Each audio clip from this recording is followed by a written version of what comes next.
ఓం శ్రీ గురుభ్యో నమః. హరి ఓం.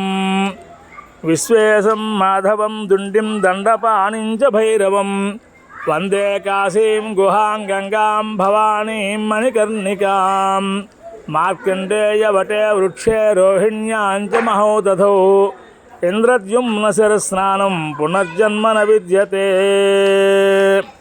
పూర్వకాలం గంధమాదన పర్వతంపై పూర్ణభద్రుడు అనే యక్షుడు ఉండేవాడు. ఆయన కుమారుడు హరికేశుడు. హరికేశుడు చిన్నతనం నుండి తీవ్రమైన శివభక్తి కలిగి ఉండేవాడు. ఆడుకునే వయసులో ఇసుగుతో శివలింగాలు చేసి స్నేహితులను శివుని నామాలతో పిలుస్తూ కాలం గడిపేవాడు. లౌకిక సుఖాలు అనుభవించకుండా కేవలం భక్తి ధ్యానాల్లోనే మునిగిపోతున్న కొడుకును చూసి తండ్రి కోపగించుకున్నాడు. తండ్రి ఆగ్రహాన్ని చూసి హరికేశుడు ఇల్లు వదిలిపెట్టి సన్యాసుల ద్వారా కాశీక్షేత్ర మహత్యం తెలుసుకొని కాశీకి బయలుదేరి వెళ్ళాడు. కాశీ చేరుకున్నాడు. కాశీ చేరుకున్న హరికేశుడు ఒక అశోక వృక్షం కింద కూర్చొని పరమశివుని కోసం ఉగ్రమైన తపస్సు ప్రారంభం చేశాడు.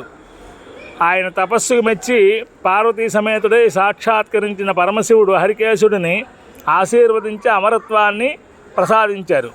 హరికేశుని భక్తికి సంతోషించిన పరమశివుడు ఆయన చేతికి ఒక దండం ఇచ్చి దండపాణి నామకరణం చేశాడు.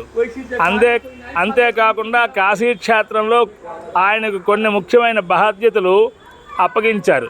కాశీలోకి ఎవరు ప్రవేశించాలో, ఎవరికి ముక్తి లభించాలో దండపాణి నిర్ణయిస్తారు. దుష్టులను తన దండంతో కాశీ నుంచి వెళ్ళగొట్టి శిష్టులను రక్షిస్తారు. అన్నపూర్ణాదేవి కాశీలో భక్తులకు భోజనాన్ని సమకూర్చడంలో దండపాణి ప్రధాన సహాయకుడిగా ఉంటారు. కాశీలో నివసించే భక్తులకు ప్రాణవాయువును, జ్ఞానాన్ని అందించి ముక్తికి మార్గాన్ని సుగమనం చేస్తారు.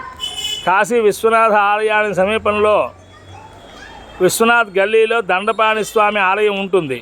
స్కాంద పురాణం ప్రకారం విశ్వనాథుని దర్శనానికి ముందు లేదా తర్వాత కాశీకి అధికారైన దండపాణి స్వామిని దర్శించుకోవడం వల్ల కాశీయాత్ర పరిపూర్ణమై సమస్త విఘ్నాలు తొలగి సంపూర్ణంగా ఆయురారోగ్యాది భోగభాగ్యాలు కలిగిస్తుందని చెప్పి స్కాంద పురాణంలో చెప్పబడి ఉంది.